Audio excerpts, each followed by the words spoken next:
Welcome to Kenton's videos. Enjoy the video. In this video, I will show how to make cheese sticks. Preheat oven to 425 degrees F and line a baking sheet. Begin by cutting mozzarella into sticks and chilling them briefly to firm up. Prepare 3 breading stations with flour, beaten eggs, and seasoned breadcrumbs for crisp coating. Dredge each stick in flour, egg, and breadcrumbs, press to adhere, then freeze them for 30 minutes before baking until golden and melted. After freezing, arrange the cheese sticks on a parchment-lined sheet with space between each stick so they crisp evenly. Bake at 425 degrees F for 8 to 10 minutes and watch for golden edges and soft centers without leaks.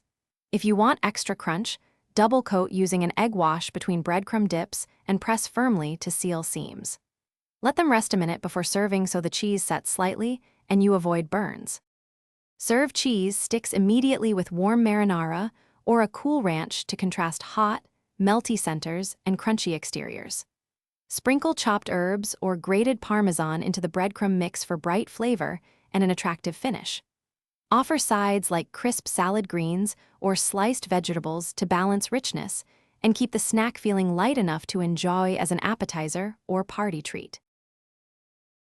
Thanks for watching. Consider subscribing if we helped you.